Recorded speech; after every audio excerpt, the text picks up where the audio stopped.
Hello and welcome to Behind the Headlines. I'm Lee Camp, the most censored comedian in America, but I also am sometimes a journalist, so you're going to see more of the journalist side today. Thanks for joining me for another one of my interviews. This one I'm excited about, as I've been excited for so many of them recently. But today I am speaking with the co-founder of Code Pink, Medea Benjamin. And she is also, I'm proud to call her a friend, but she's also done so many amazing things, so many protests, such a long-standing anti-war activist. She's educated people with her speeches, with her books, just has so much to tell us and so much we can learn from her. So I'm excited to bring that to you. If you missed it in the past couple weeks, I have spoken to Stella Assange, Julian Assange's wife, about his situation. I've talked to Mike Papantonio, the corporate lawyer who's held so many corporations to account. I also spoke to Julian Assange's father, John Shipton. You can watch all of those interviews and so many more. Scott Ritter, Chris Hedges, so many excellent interviews over at youtube.com/behind the headlines. If that's not where you're watching this, that is the best place to find all of this. And I hope you will click subscribe, click thumbs up, leave a comment. All those things help us in our ongoing battle against the algorithm gods. But without further ado, please welcome Medea Benjamin. Hello. Hey, so nice to be on with you, Lee. Yeah, I'm excited to talk to you again. And how are you doing, by the way? I'm doing well. I'm in Asheville, North Carolina. It's quite lovely here, and I'm part of this is part of my 50 city book tour on the issue of Ukraine, trying to see if we can raise the level of grassroots activism to get us out of World War III. Did I miss it? Do you have a new book out? I have a new book out called. Oh, I'm sorry.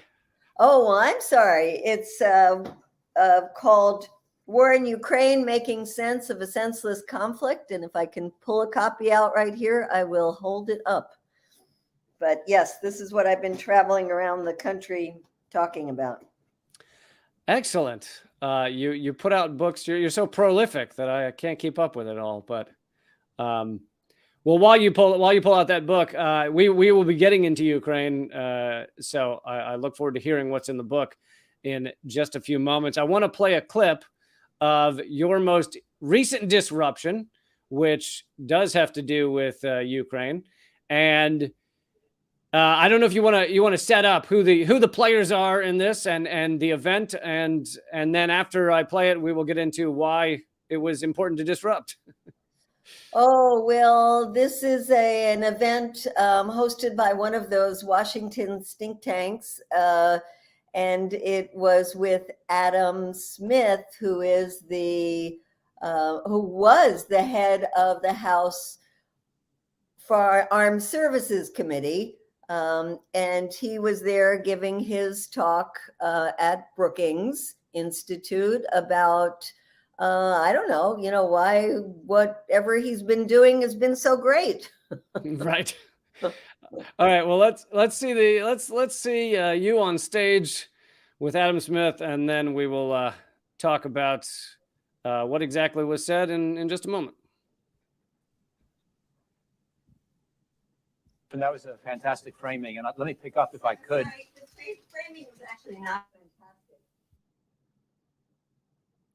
The world, our nuclear war, and the climate crisis. And unfortunately, Congressman, the way that both the Democrats and Republicans have been pushing us in this war in Ukraine, where we definitely condemn Russia, but we need negotiations. If we keep pouring billions and billions of dollars into this war, we're taking us to the brink of a nuclear war. Let's listen to the chair of the Joint Chief of Staff, Mark Milley, who said, seize the moment, go for negotiations. Raise your hand here if you'd like to see negotiations instead of a nuclear war. None of you? Come on, there's got to be somebody. Actually, I'll take that as the first question because I think it's a good point. Well, I was asking the audience that actually, but I know, and Michael, I know you're a big cheerleader for the Iraq war and for other wars, so you don't really have a lot of legitimacy when it comes to using diplomacy, not war. but I think let's just put it in the context. So you don't want to hear any sort of United discussion? You just Yeah, I want to just talk? want to end my point here, which is to say that it's a shame that 30 Democrats who signed a letter to Biden calling for negotiations were so pilloried by people like you in the Democratic I Party. didn't pillory that them they at all. withdrew their letter after 24 hours. The Democrats have to get back on board of calling for negotiations and not leave that to the extreme right of the Republican Party like Marjorie Taylor Greene. They shouldn't be the ones with the rational voice in all of this calling for negotiations.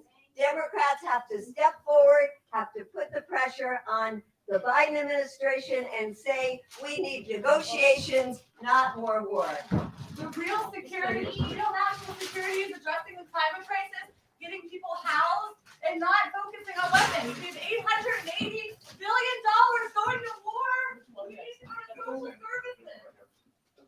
Well, actually, I think it's worth having that discussion, and I. Oh, you did a beautiful job there.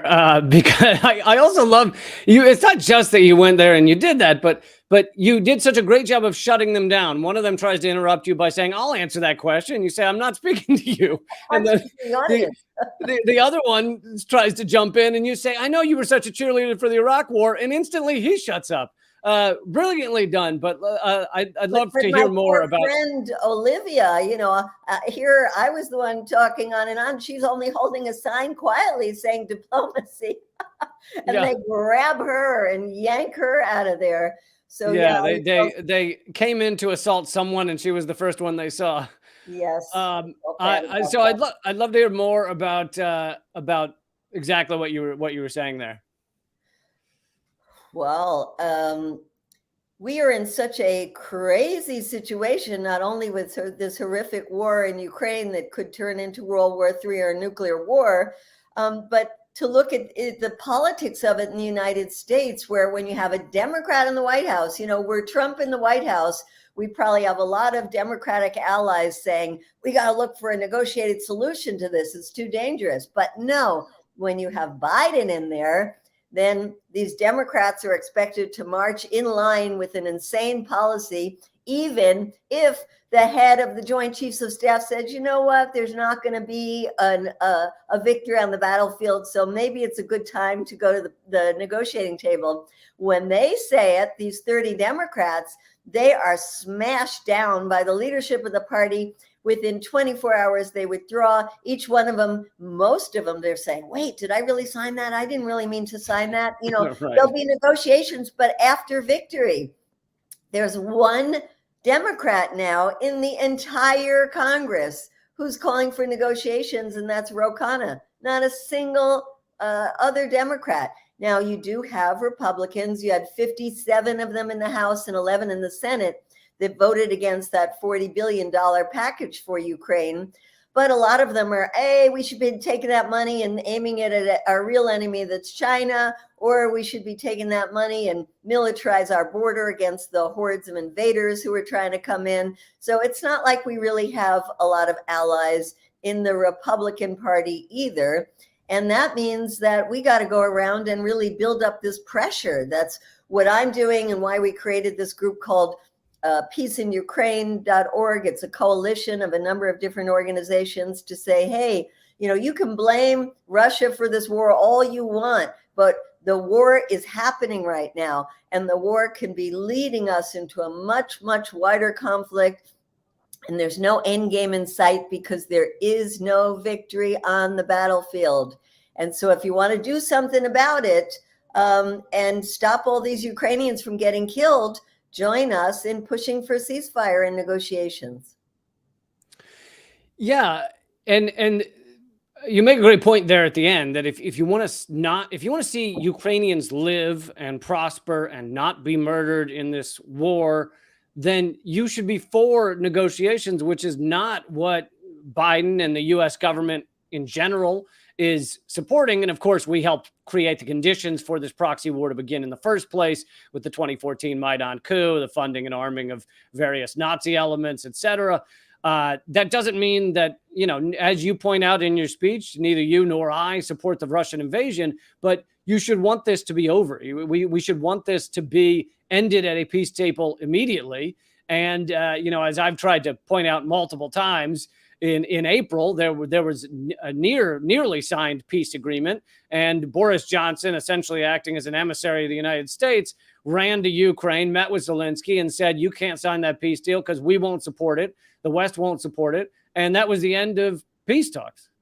Well, that's right. And, I get so angry when people are saying, if you want peace talks, then you are a Putin apologist, which is just insanity because, when did negotiations become something unpatriotic or something that was part of a warmongering Russian imperialist strategy? No, we don't want to get caught up in how much is Russia to blame, how much is NATO to blame, how much is the US to blame. There's plenty of blame to go around. And just because the Ukrainians, some of them, think that they can win this war doesn't mean that they're right about that. They're in the middle of it. They're not seeing the big picture of this. They're getting fed a lot of propaganda, like the Russians are getting fed a lot of propaganda. And we are getting fed so much propaganda. I mean, Lee, could you ever imagine a head of state, in this case, Zelensky? Where was he? At the Golden Globes, at the Oscars, at the Cannes Film Festival, twice in front of Congress, getting 18 standing ovations, and he's not even there. And then, talking to all of these heads of state, and I'm sure he's not in Davos, it's his wife now, right? But, everywhere you turn, there is Zelensky or his wife, like on the cover of Vogue, on the cover of Time magazine. And you think, this is being fed to us. This is what we are supposed to see as a hero worship, instead of recognizing that this is a guy who overwhelmingly won the election on the basis of being a peace candidate, that he was going to talk to the breakaway Republic heads in the Donbass, which he could never do because of the right-wing threats on his life if he would do that. Yep. And so here we are in the midst of this unwinnable war. And that's something we just got to keep saying, unwinnable war. And so what is the end game if you think that you're just going to keep throwing in more and more weapons? And of course, Zelensky keeps saying, you're not giving us enough. We need this. We need that. Oh, you give us this. Okay, now we want this. And, it's just, where is this all going to lead? You wonder what people in the Biden administration are doing and thinking if they are not listening to people like Mark Milley himself. And by the way, in that clip with Adam Smith that you just showed, he goes on to say, and by the way, I just met with Mark Milley and he does not think that. Well, he actually said it. He said it twice. And he, maybe he's being threatened now with losing his job if he doesn't walk it back a little bit, but he certainly did say it. And so are people within the European militaries.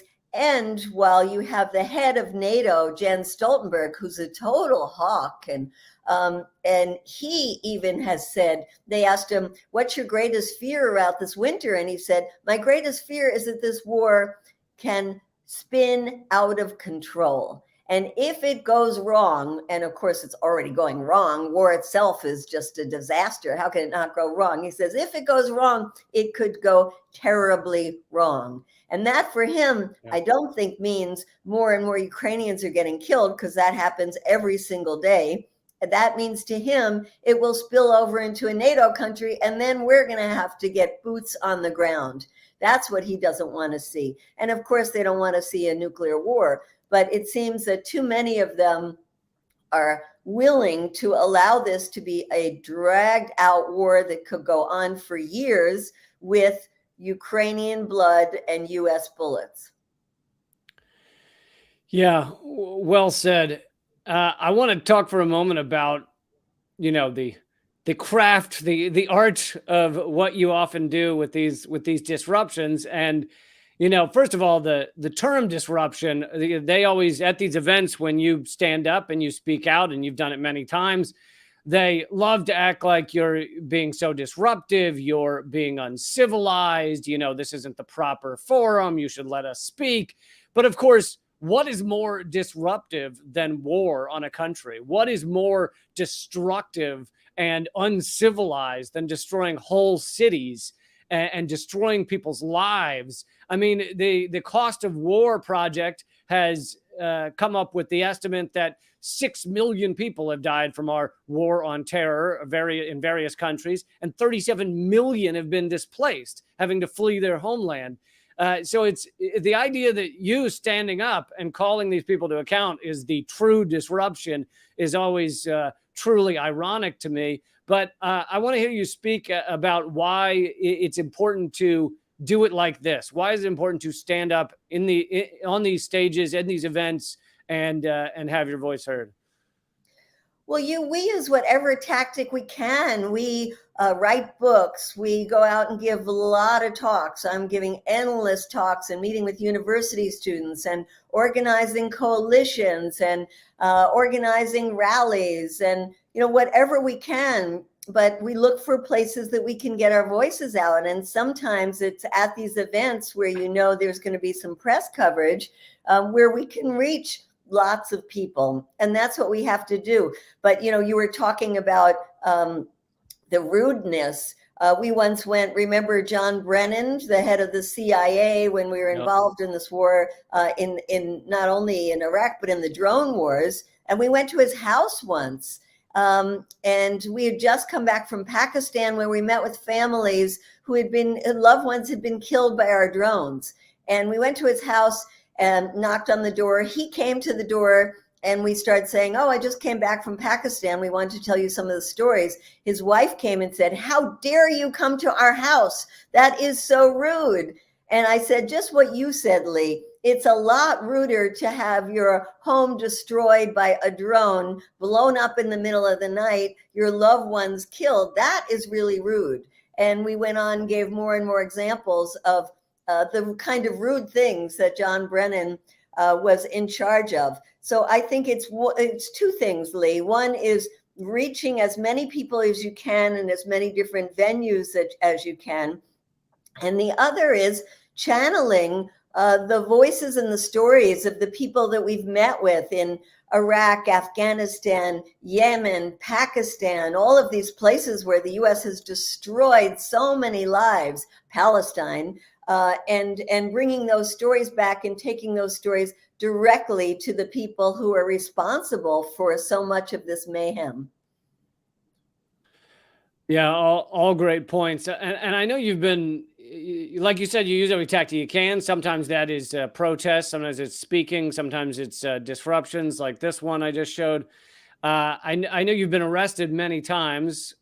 I'm wondering, what do they charge you with generally? And have they ever tried to go after anything larger than just a small fine, even though obviously what you're doing should be protected under freedom of speech? Well, we've spent days in jail and then had to go to court and face trials and luckily have most of the time been acquitted on them. I once went to the home of Eric Prince, the Blackwater Eric Prince. Yeah. And I learned that he was leaving the country, moving to Doha, and I thought it would be nice to give him a send-off, a goodbye. So we went there literally kind of a drive-by to go to his house and say, glad you're leaving, something to that effect. Oh, good riddance, Eric Prince. And knocked on the door, and it was his wife. And his wife said, I didn't have the banner out at that minute. And she said, "Come on in." So I came in and, then we started talking and she realized who I was and that what I was there for. And so she called the police and I had to go to trial. And we had on our recorder her saying, "Oh, come on in." And of course, the judge said, "Hey, you invited her in, lady. What are you doing?" Right. So we've gotten off on a lot of these charges, but, we've had to do our days in jail and we get charged with everything from trespassing. The one I really like is incommoding. It's like, once again, who is doing the incommoding?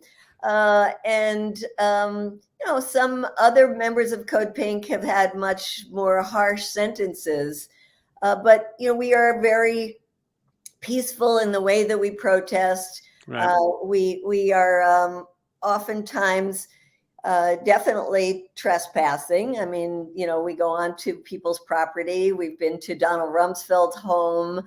We feel like we have to take these messages to wherever we are. Recently, we went to Bob Menendez, the Democrat. We'll go to Republicans and Democrats. We went to his house in New Jersey. And he is an important member of the U.S. policy elite that has been imposing these horrific sanctions on Cuba. And so, we think it's important to make these people feel a little uncomfortable themselves. And one other story I'll tell you, Lee, is how we've gone oftentimes to Nancy Pelosi's house. And we have done campouts there. We did a week-long campout outside her home. Of course, we don't break in and use a hammer. We are very peaceful. Right. People. There's a big difference there. Big difference there. And then people will say to us, and Nancy Pelosi herself, how could you come to my house? And, what are you doing? I have grandchildren who come here. And again, we have to say, you say one thing, Nancy, you're against the war in Iraq. You've been saying that a long time. And yet you constantly are voting for more and more money for that war. Why don't you stop the killing and then we'll stop coming to your house? Yeah. I mean, it speaks to how they think they should not be held to account for all of the killing and murder that they are funding, and essentially voting to continue, even though Congress no longer apparently ever votes on war. But by not standing up, they are continuing to allow these wars, and like you said, funding them, putting trillions of dollars into our military, and hundreds of billions, sent to the front lines of Ukraine as well.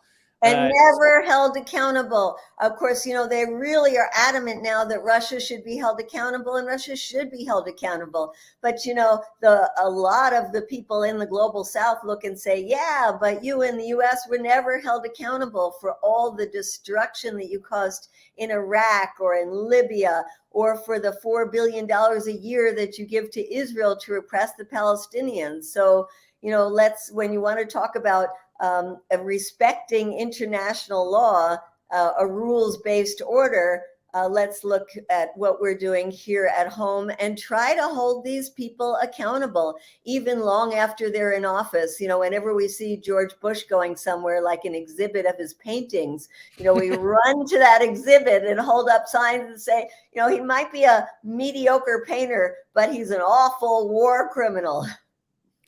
I took a little bit of psychology in college, and I remember them saying that many of his paintings that are not of other world leaders are of himself in the tub, like his feet and various forms of washing.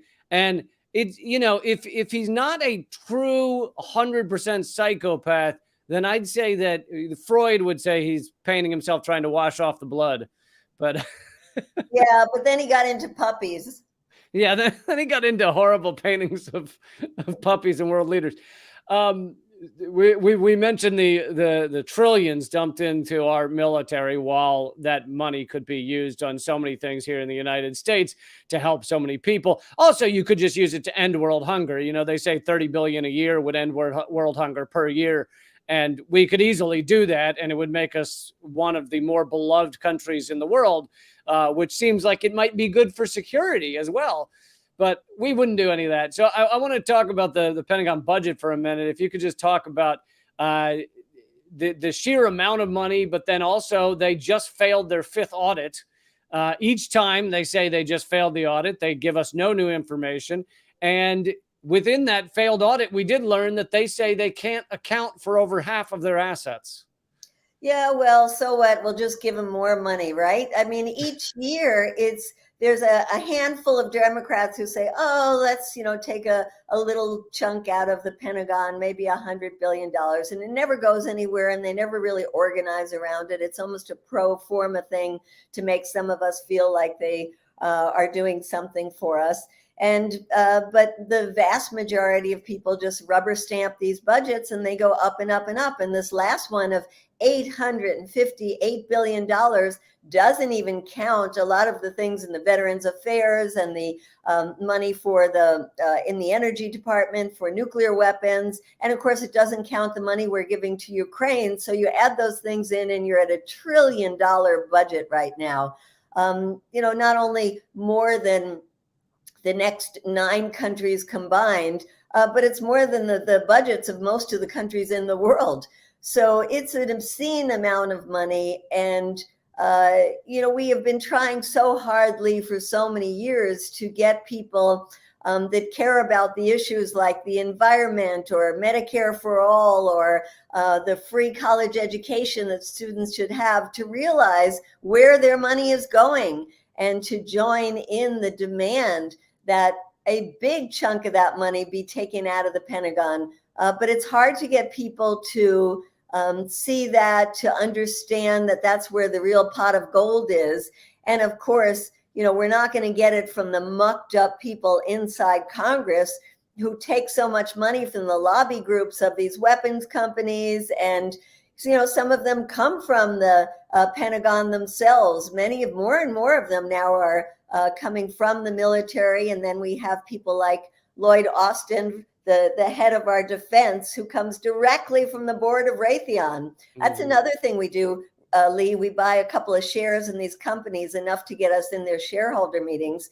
And we go inside the meetings and say that if they have a business model that is dependent on mayhem, death, destruction, war, suffering, maybe they should take another look at the product line that they have. They usually don't like us there in the shareholder meeting, but we are shareholders. So I was going to say, I bet they give very, very substantive responses to that.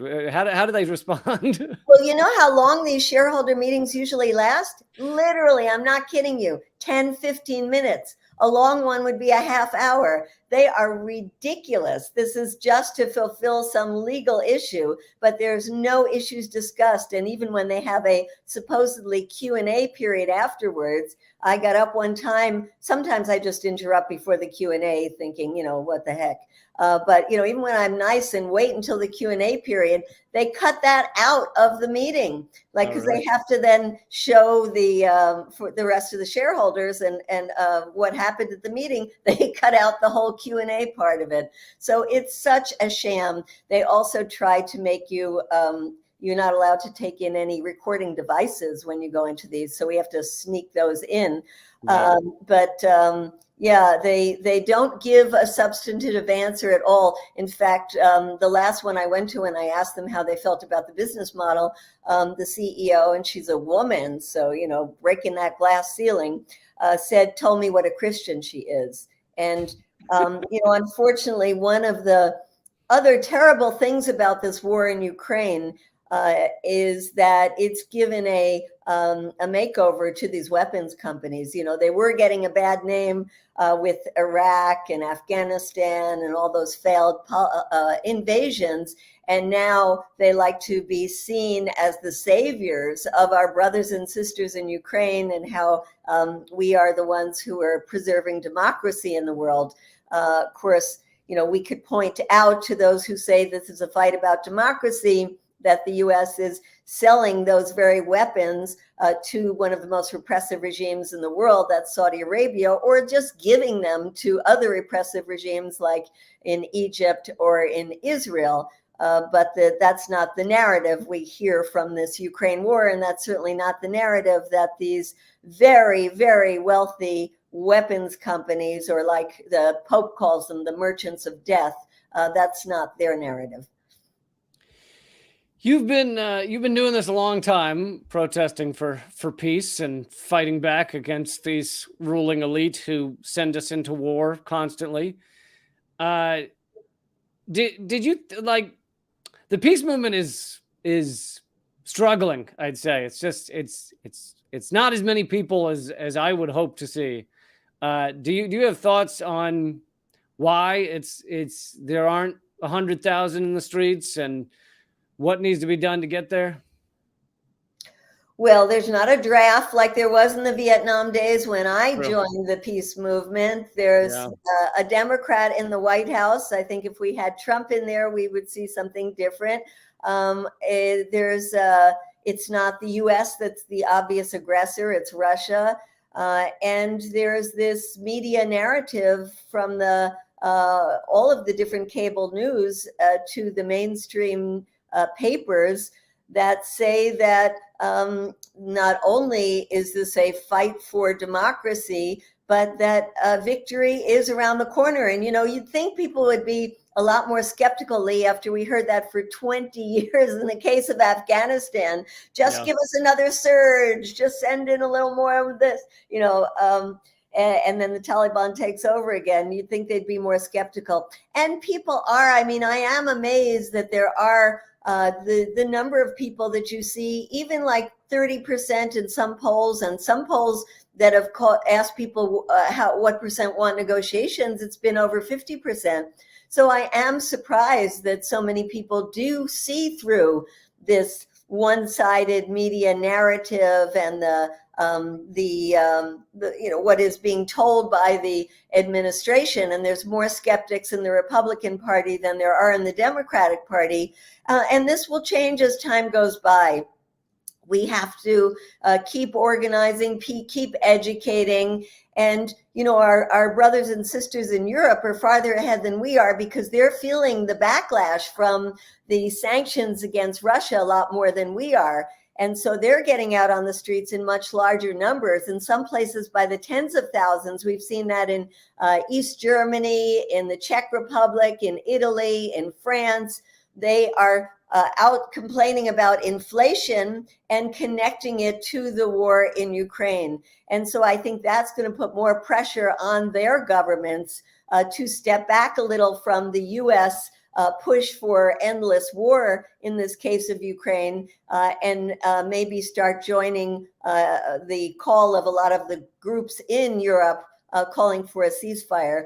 And we're hoping that it's going to grow here as time goes by as well, and as we do a better job of educating people. And, that's why I'm really enjoying this 50-city book tour I'm doing, because it is so important to hear what people are thinking, to give them different ideas of sources of where they can get their information, of putting it in a historical context, and talking about the dangers of a nuclear war, which we don't hear talked about enough in our media.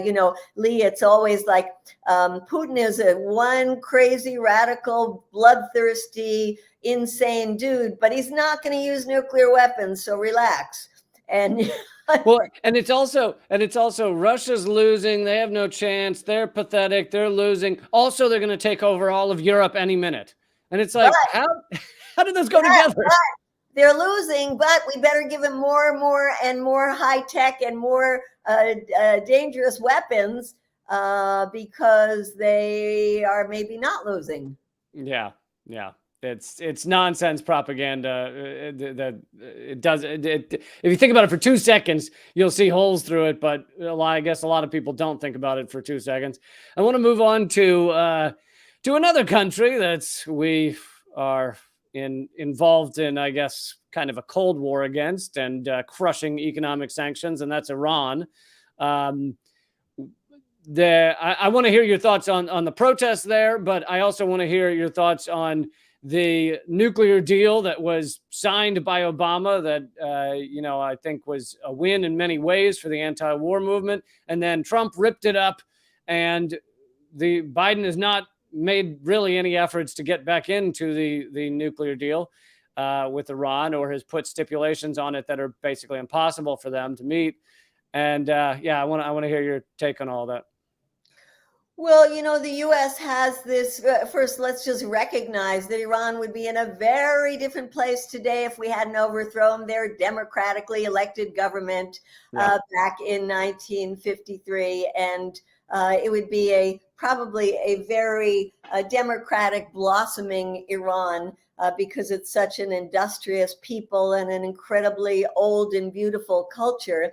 And the U.S. has been U.S. involvement has been so disastrous for Iran, even as you said, with Trump tearing up the nuclear deal. It meant that the hardliners then had an upper hand, because the ones who said you can never trust the West, you shouldn't even bother negotiating with them, it turned out that they were right. And so the reformists have constantly been crushed internally in Iran by their failure to get concessions that were long lasting from the West, and their failure to get the West to treat them as a sovereign nation that should be respected. And so you get harder and harder line mullahs that become in charge and in the leadership positions. So you have what you have today, which is a women's movement that has come out on the streets to demand more equality. Now, I totally respect and support the women's movement and their rights to not to be dressed how they want, to be totally equal when it comes to things like a court of law. But I don't think people understand in this country that women in Iran have made over the years a lot of gains. So the majority of the university students, women have their own businesses, unlike in Afghanistan, where the Taliban have just cracked down mercilessly on women. When I have visited Iran, I've been surprised meeting with women business associations, meeting with university students to see they are the majority of university students are women. So women have made gains, but they deserve absolute equal rights, and they deserve the right to protest peacefully. And instead, they have been attacked by their government, and the government is even using things like the death penalty and a horrific crackdown on protesters. Although I will say I loved our attempted propaganda where we said they had sentenced 15,000 people to the death penalty when in fact it was one person.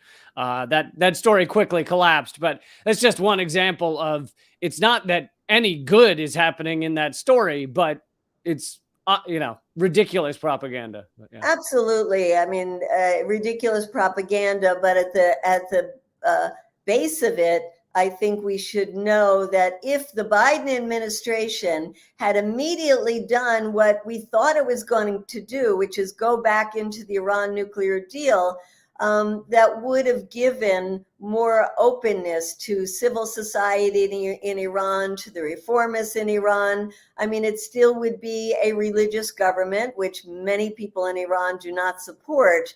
But there would have been more peaceful ways for people to make changes. And so I think we have to just look at how horrific our policies have been towards Iran going back from the 1950s, and how we have made life miserable for people there. When I was there last before the pandemic, we saw that in this very, very industrious society, people were really having a difficult time because of the sanctions. And they kept asking us, why is your government so opposed to us when we sat down at the table and made this nuclear deal with you and agreed that we would not have nuclear weapons, even though Israel, our neighbor, has nuclear weapons and doesn't even declare it and doesn't join any non-proliferation treaty, even though you in the US have thousands of nuclear weapons and refuse to abide by your obligations to get rid of them according to the non-proliferation treaty. We buckled under and we said, okay, we cried uncle, and yet that wasn't good enough. And today when you look at Ukraine and the Americans say you can't trust Russia, they could sign an agreement and then pull out. People say, yeah, the US does that all the time, unfortunately.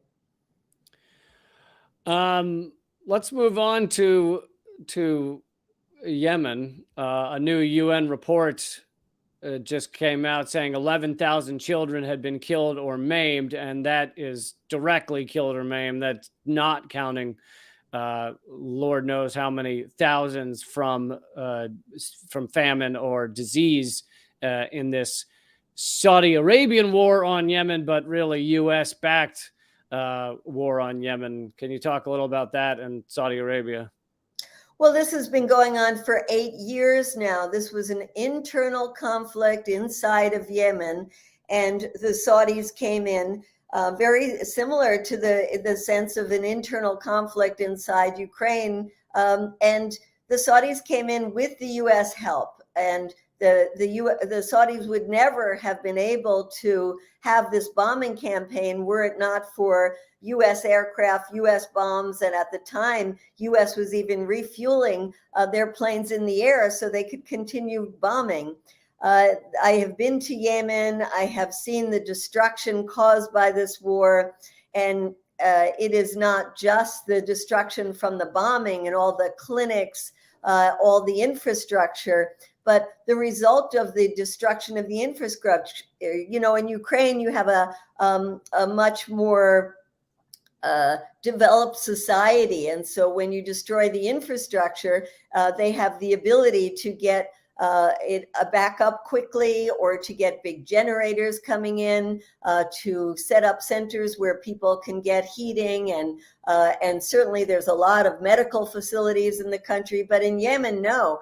And you bomb all of these clinics and medical facilities, it means that people don't have anywhere to go, and children have been starving. And so you might say 11,000 children killed or injured, but if you look at how many were killed because of the destruction of the infrastructure, the dirty water that leads to diarrhea, that leads to death. I'm a nutritionist by training, and I worked for years in rehydration centers in Africa where babies would die in my arms. And this is what has been happening in Yemen.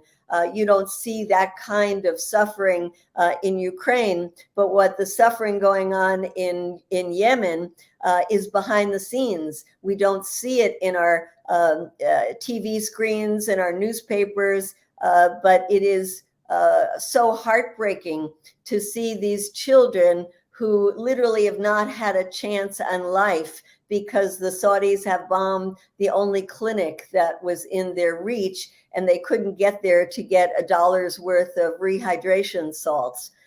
So the blockade of Yemen has been somewhat lifted, but it still continues, and it is still hard for the aid agencies to get in the materials they need to get around the country. And the U.S. continues to supply Saudi Arabia with weapons. And so, yes, at a time when we talk about war and destruction in Ukraine, it would be great if there was more news putting the focus and the spotlight on the destruction from this 8-year-old war in Yemen. I'm just going down the list here because you're so informed on all these things that I really like getting to as many as we can.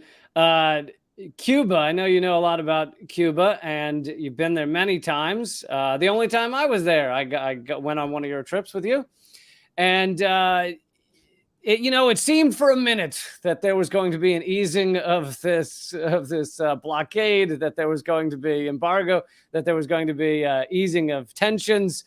And then it all seems to have gone backwards to the point that we're saying that they have high-tech acoustic cannons that are somehow giving diplomats headaches. And turns out those were crickets. I know. And then they track the noise to crickets. Even the CIA, by the way, the latest update after years of this nonsense from the mainstream media, the latest update was the CIA admitted that that there was no acoustic weapons in being used in Cuba. But I just wanted to hear about where things stand there in Cuba, how they're doing. I know that we withheld medical devices and things like needles that they needed to help save their population, and how things are going with pandemic, Cuba. right? No, what the U.S. is doing to Cuba is so cruel that I am so angry at the Biden administration. Just like we were talking about Iran, the breakthroughs in the Obama administration were the Iran nuclear deal and normalization of relations with Cuba. And Biden campaigned that he was going to bring those back again. And instead, he came in and he did not continue Obama's policy of normalization. He continued Trump's very, very brutal sanctions on Cuba at a time of a pandemic. So here you have a country that is dependent on money coming from tourism that's totally wiped out with the pandemic. You have the Trump administration withholding needles for vaccines, oxygen, and you have them tightening the screws on the economic sanctions. And you also have hurricanes, you have droughts, you have the effects of climate change on an island nation. You have the U.S. going after other sources of revenue, including a major source of revenue, which is remittances, money that Cubans in the rest of the world, particularly in the United States, send back to their relatives, just like they do to countries in the global South all over the world. And yet the Trump administration stopped Western Union from working in Cuba. That was the main vehicle for sending remittances, and put caps on them. And the Biden administration lifted the caps, but it didn't say, okay, now Western Union could go back and do what it was doing before. There's all sorts of restrictions. They've loosened up a little bit on travel to Cuba, but you're not allowed to stay in like 90% of the hotels because they supposedly have some connection to the Cuban military. So this Biden administration is just doing whatever it can to make life miserable for the Cuban people. And then, of course, when they rise up, as they did one day last year, then the Biden administration comes back and says, you see, they cracked down on peaceful protesters. Aren't they terrible? So it is a From what I saw, their so-called crackdown was far less than I've seen at Occupy crackdowns. Well, they have given some severe sentences to people, but they are mostly people who were engaged in things like burning police cars or some kind of violent activities. But in any case, the U.S. has created these conditions. And then, Lee, the only thing the U.S. cares about now, in addition to wanting to still overthrow this government, is all the immigrants that are now fleeing Cuba because of the severe economic crisis and trying to come to the U.S. And so suddenly the U.S. government wants to talk to Cuba and wants to say, what can we do to tamp things down, especially with the Republicans coming in and saying, you've got to secure our borders. So now there are some talks going on with Cuba. But the other thing I wanted to mention about Cuba, Lee, is that perhaps the most cruel and irrational policy the U.S. has is putting Cuba on the state sponsor of terrorism list. That's something that Trump did 9 days before he left office. And this is all political about votes in Florida. This has nothing to do with what's actually happening in Cuba. There is no reason that Cuba should be on a terrorist list. The reasons they give are ridiculous. One is that they had members of the ELN rebel group from Colombia in Cuba. Well, they were in Cuba for peace talks that the Colombians were so thankful to the Cubans for mediating, as is the United Nations. And then there's also the issue of fugitives from the 1980s that are living in Cuba. This is something that the Obama administration looked at and said, they are not terrorists. That doesn't fit into the category of terrorism. But this is now something that the Biden administration is still using. And so when you're on the state sponsor of terrorism list, it means that the international financial community will not work with you. You can't use the international banks. And this has put a damper on all kinds of trade with all kinds of countries that Cuba should be able to work with. And so we have a campaign to get Cuba off the state sponsor of terrorism list. People can go to codepink.org and sign up to join that campaign, as well as campaigns about some of these other issues that we've been talking about, Lee. All great points. You mentioned with several of these countries, Iran, Cuba, Yemen, how awful and painful sanctions have been, and something I try and continue to get through to people about is the fact that economic sanctions should be called economic war, and they cause real death and destruction. The estimates are that 100,000 have died in Venezuela from our economic war on them in the past few years. And, thousands upon thousands are dying in Afghanistan right now from our sanctions on them, which is more than we were killing with bombs, at least a year and a half ago. So can you talk a little about how sanctions really are war?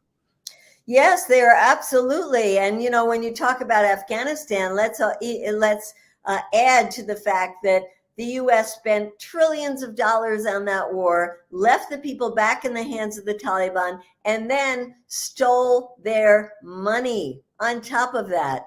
So the $7 billion they had in reserves in the U.S. because they were told by the U.S., oh, this is the safest place for you to put your central reserves. Then when the U.S. leaves, they say, oh, by the way, we're freezing your money. And so there is so much anger inside Afghanistan at destroying the central bank because, a lot of that money belongs to people who have their accounts in those banks, businesses that can't pay their salaries, people who can't get their pensions, teachers who can't get their salaries.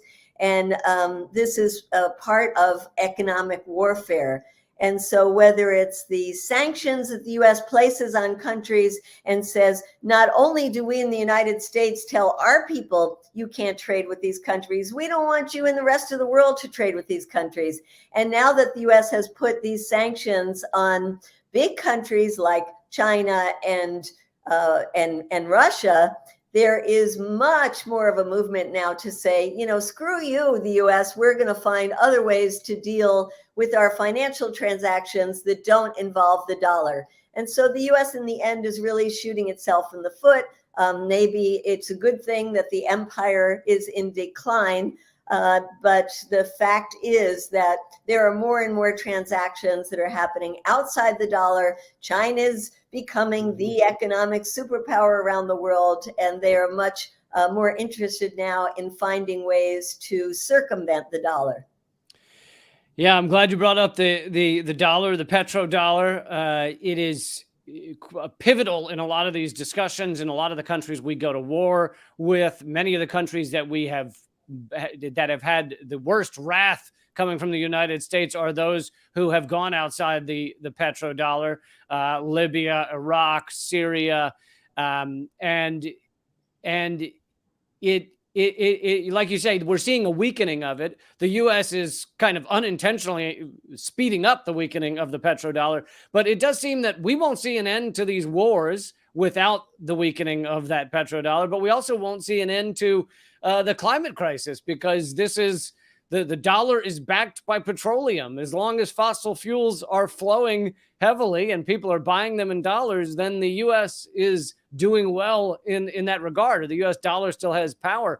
So the idea that we're going to do anything about the climate crisis while our money is still, based in petroleum sales is ridiculous.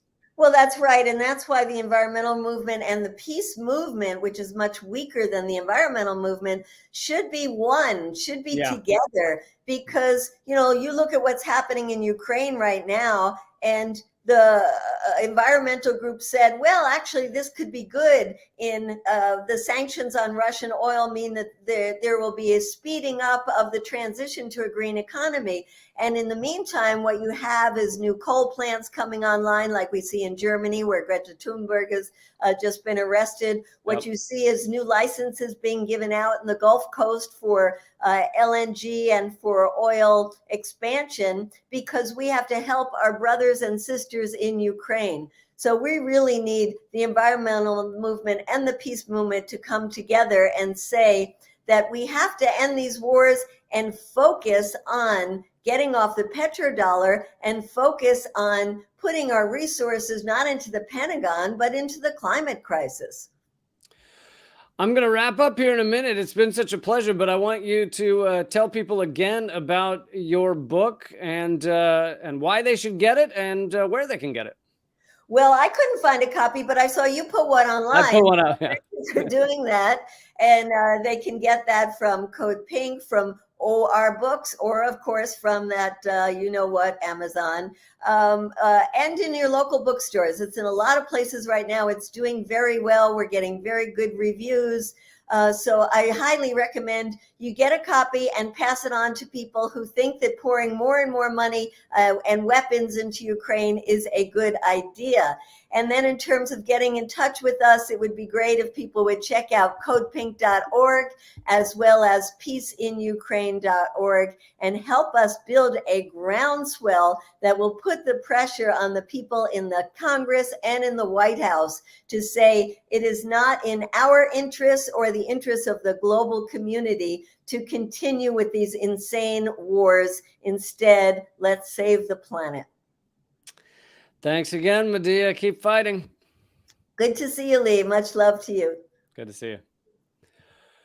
All right. That's Medea Benjamin, a legend in the anti-war movement. By the way, folks, we are completely independent. We are completely independently funded. This is a Mint Press project. I hope you will support us at patreon.com/behindtheheadlines.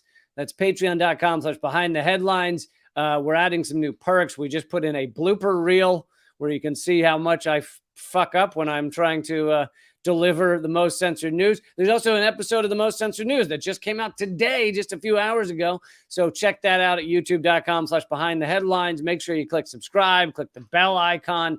But yeah, I'd love for you to do all that and become a patron member because, you know, we would like to keep this show going. And if you want to see my other interviews, Stella Assange, John Shipton, Scott Ritter, Richard Wolff, Chris Hedges, they're all at, and Margaret Kimberly, so many great interviews. They're all at youtube.com/behindtheheadlines. So go over there and watch some other ones if you'd like. And thanks again. Keep fighting. Oh, join me tomorrow. I have another interview tomorrow. The chairman of the Uhuru movement that has just been raided by the FBI. That's a black socialist movement in St. Louis, and they're being attacked by the FBI, and he's facing a lot of charges and prison time. And I'll be speaking to him tomorrow at noon Eastern, right here, youtube.com/behindtheheadlines. All right, keep fighting.